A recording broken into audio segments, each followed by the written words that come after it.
any gun owner, so to speak, that is properly recognized, or a gun-toting, and I'm using a paraphrase statement here, but putting it in my own language, any person that is a upstanding citizen, so to speak, should be able to carry a gun. The exceptions to that would be, for me, a no-gun zone act, where obviously 1,000 feet might restrict a gun from being on the premises, other than an officer or someone who's able to carry a concealed weapon or be in uniform. I believe in measures like the Brady Bill. I believe that, especially in areas like Chicago, we should be pushing towards micro-stamping, or making sure that we're serializing the magazines, making sure that we're keeping track of who is going into gun shows, who's purchasing guns, etc. But as far as the amendment itself, I know the word militia is there. However, again, I do believe each and every citizen should have the right to bear arms. Do you believe it's right for taxpayer dollars to fund practices which many taxpayers find morally offensive? Why or why not? Do I believe that we should support morally offensive? Well, I guess I'll cut through the chase here. Please. There's two ways of going here. Yes. And there's two ways of looking at it. There Yes. are people that are anti-war, Sure. and their taxpayer monies go to fund wars. Sure. And there's also taxpayer funding for abortion. Sure. And there's many people that find that morally objectionable. Sure. The question is, you know, where are you at in terms of allowing people, or I guess, where's your stance on the issues of people being forced to spend money, their own taxpayer money, on things they find morally offensive or objectionable? Well, as an already elected official now, the first measure is to make sure the representative you elect, whether that's a senator or representative, and hopefully in this case, me as U.S. Senator, you have someone there like myself who listens to what the people want and can cast that one vote, obviously, in the direction that you want to go. Obviously, you're never going to make every person happy. I do not believe that there should be spending for practices that are viewed totally out of the morals or against the morals of one's character or one's upbringing. As it relates to abortion, being a conservative, being, a man of the cloth, I would not be in favor of funding abortion. I would be more of a blue dog conservative, or a Reagan Democrat, or a Republican, so to speak, who is seeking to preserve the values or moral views of the party. I don't believe that we should see that occur, so that's why you have measures like the Stupak Amendment that would come in, obviously, from a great senator who has pushed legislature in for people like myself to protect us. So I believe when you have a senator who is your listening ear, only 2 per state, but when you have a senator who is able to stop by way of town halls and hear the needs of the people, stop by events like this one, and hear what people are saying, what they want to see done, that's when you carry it back to Washington. Regardless of your personal views, you're the representative, and you stand up for those rights. So our job would be to offer amendments. So there would need to be a Boyd amendment that would come against anything that the people don't want to see, or vice versa. As it relates to war, Congress, obviously in the First Amendment, have that right to so-called be the legislative body that would actually be the check and balance for the Second Amendment, the president or the chief executive. However, I believe there must be just means for war. Regrettably, I've seen too often where we have engaged in what I call Pyrrhic victories, or Pyrrhic victories from Greek mythology.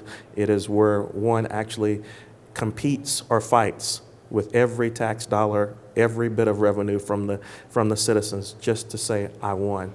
And I don't believe we need to be fighting on foreign soil just because oil is there. We need to stand up and fight to be a big brother, big sister, so to speak, to countries where they can't stand for themselves. I know you didn't ask the question, but I believe we need to pull out of Iraq, leave a few good people there that would be like Green Berets or ambassadors, so to speak. I believe we need to ramp up very quickly, as we've done, to the 30,000 level, move in and try to take rogue leaders out of office very quickly, but not to the point that we jog around the world and just remove every person out of power that does not believe what we believe. So as far as even the financing of war, I could argue myself that there are some wars that we should not be fighting and some that we probably should. I've been in countries where millions have been killed who have the same complexion skin because someone may have led them to believe that one is different from the other. But regrettably, the United States didn't step into that particular incident. And as a result, I looked last year in Africa. That's Sudan? You're talking about Sudan? Actually, Darfur, or what? actually, you could name Sudan, Darfur. Specifically, I was on the ground in Rwanda last year. Rwanda? I saw that take place. I am very happy to see, and I know we're limited on time, but I am so happy to see the international effort pull away from war, so to speak, to even addressing the needs in Haiti now. That's what we need to see our tax dollars go to. We can argue about health care, we can argue about spending, but in reality, God has blessed the United States, and we need to be in a position to bless those who can't bless themselves, defend those who can't defend themselves. So even though I take a multilateral approach that says, I'm not hunting down every rogue dictator, I'm not trying to take over countries that have oil or some type of natural resource as a benefit, I'm willing to stand up behind the United Nations or beside the United Nations and to fight for people who can't fight for themselves.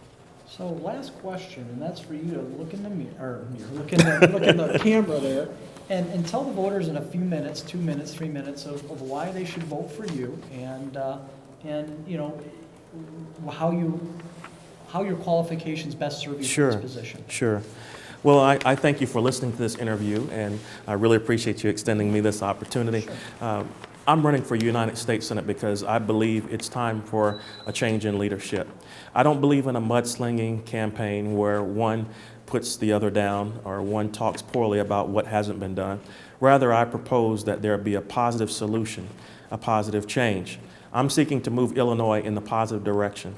I'm seeking to give Illinois what I've talked about earlier, the Boyd Doctrine, which ultimately sums up my background, values, and beliefs.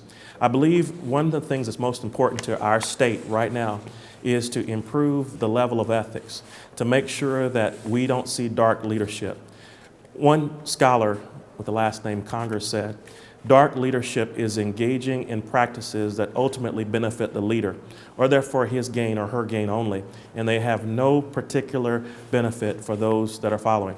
I believe in active followership, which means that I believe that followers have just as much as a right as a leader has. I believe in 360 or 180 feedback, where people who are citizens or people who are in followership roles like you and I should have the opportunity to speak to our elected officials and tell them what's important, what's on our minds. And when we elect them, they should represent us in Congress and make sure that they defend our rights and protect our liberties. Today, I'm asking you to vote for me, Dr. Will Boyd, or Will for United States Senate, because I'm offering you a solution. I'm offering you a way that you can see not only ethics improve by exemplary leadership being demonstrated from my background as a servant, a bishop, a pastor, a local elected official, a father, and even a husband. But I'm also asking you to vote for me because I have a track record of working with nonprofit and for-profit organizations, ensuring that they are morally aligned with the background, values, and beliefs that you and I share. And that is to make sure that the needs of all are taken care of, but at the same time, we're upholding the highest levels of truth and practices in our daily walk. I believe a good leader is a good follower whose time has come. I've followed and served for many years. I've served Republicans, I've served Democrats, and even independents. But I'm running as an independent today because I believe that we need a change in Washington. You need to see a solution that comes in the way of improved jobs and an economy that is growing and not shrinking. You need to see today a healthcare system that is not going to burden you, not costing $800 billion, but much less than that, but yet offers you much more. You need to see terrorism be minimized. In Illinois, you need to see gang activity not be on your minds, but rather the education of our students. Beyond No Child Left Behind, as a college professor, as a college dean, I believe it's necessary for us to instill and support programs that ultimately help our future generation, our students in elementary, middle school, high school, and even college, be prepared for job acquisition. I'm in favor of programs like President Obama's Race to the Top programs that will